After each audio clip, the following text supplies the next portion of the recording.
What's up, guys? It's Gage from ARG, and we're going to be talking about some brand spanking new Blackluster Soldier and Gaia support. Yeah, that sounds right. So coming up in the OCG, they have a lot of support coming out for Blackluster Soldier as well as Gaia the Fierce Knight, making it kind of sort of an archetype in its own. And the support's actually pretty freaking awesome. I'm going to kick it off with the 2 level 4 monsters to really start out what this archetype's going to do, and we'll build upon there and talk about the rest of the cards that go with it. So there's 2 level 4 monsters, a light and a dark one, Knight of the Beginning and Knight of the Evening Twilight. And what they both do is you can use each effect of Knight of the Beginning once per turn. And a Blackluster Soldier monster summoned using this effect gains the following effects. This applies for both of them. Once per turn, you can target one monster your opponent controls and banish it. Both of them have that first one, and then the second one, they have 2 other ones that are different. The Knight of the Beginning, which is the light one, has when this card destroys opponent's monster by battle and sends it to the graveyard, you can have this card attack it once more in a row. And the dark one has once per turn, you can banish 1 random card from your opponent's hand face down until your opponent's end phase. And both of them also have a second effect in which, when this card is banished from your graveyard, you can add 1 ritual spell card from your deck to your hand, and another one has you can add 1 ritual monster from your hand. So they're both kind of similar, kind of different in their own respects, but they work together in tandem. So talking about these 2 cards alone very briefly, you can have potentially a Blackluster Soldier Envoy of the Beginning, or Blackluster Soldier the Twilight one. I still don't think that's playable even with this new support, but you can have a Blackluster Soldier Envoy of the Beginning that can attack 3 times, banish 3 cards, and not attack at all if you want that, and it can also banish a card from your opponent's hand. That's pretty ridiculous if you ask me. And since both of the cards are banished to summon the Blackluster Soldier, you will be able to search these other 2 cards, this ritual spell card and this new ritual monster for Blackluster Soldier. Let's get into those. So the ritual monster is Supreme Blackluster Soldier. It's a level 8 Earth Warrior type ritual effect, 3000 attack, 2500 defense, and it cannot be ritual summoned except with Supreme Warrior Ritual, and you can only special summon 1 Supreme Blackluster Soldier once per turn. And its effect reads, if this card destroys an opponent's monster by battle and sends it to the graveyard, inflict damage to your opponent equal to that monster's original attack.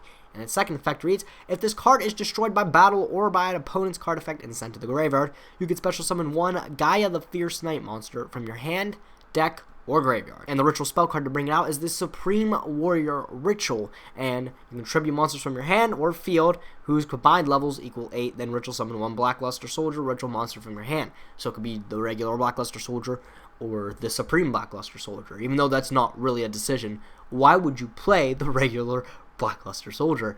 But it also has a second effect, most ritual spell cards have nowadays, and you can banish this card, 1 light monster and 1 dark monster from your graveyard, special summon 1 Blackluster Soldier ritual monster from your hand, ignoring the summoning conditions. You cannot activate this effect during the turn this card is sent to the graveyard. So obviously the 2 level 4s will work pretty well in tandem with the ritual monster since he's a level 8. Just tribute both of them, and you have a pretty beefy Supreme Blackluster Soldier, like really beefy. If you use it with the little light dude, he's going to be able to attack twice. So if he kills 2 monsters by battle, you're able to deal damage to your opponent's life points equal to both of those attacks, which is going to add up to a lot of burn damage. Considering he's 3000, he can get over pretty much anything. And they all work very, very well in tandem, because if you decide to banish the ritual spell card as well as the light and dark dude, you're able to add another copy of the ritual spell and another copy of the Supreme Blackluster Soldier thing. I think I just butchered that name, but it doesn't matter. So it all kind of works in a little rotation, and it also helps that the 2 little dudes are able to be searched by Rhoda. So you're able to consistently get the rotation started, and once you get it, it's just going to keep looping and looping and looping. Because you'll be able to get quite a bit of mileage out of the 2 little dudes, because if you tribute them both from hand to summon the Supreme dude, and then you can banish them both from your graveyard just to add them another one, because you have the ritual spell card.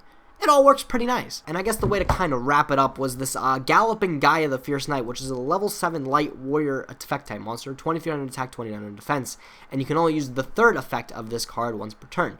You can normal summon this card without tributing, and if you do, its attack becomes 1900. And if this card is tributed, you can add 1 Blackluster Soldier monster from your deck to your hand. This card being a level 7 is kind of awkward. That's only my complaint with it, because you can't use it as a single tribute to summon Supreme.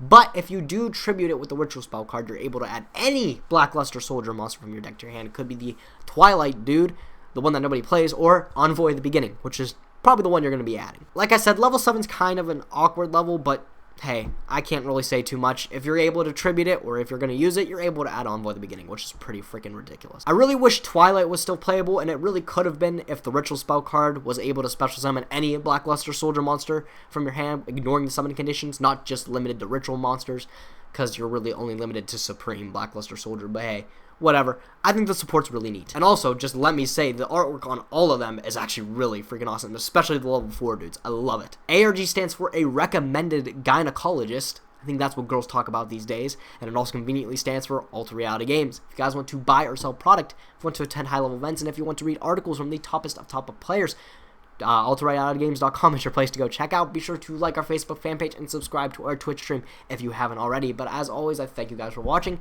Be sure to like, comment, and subscribe.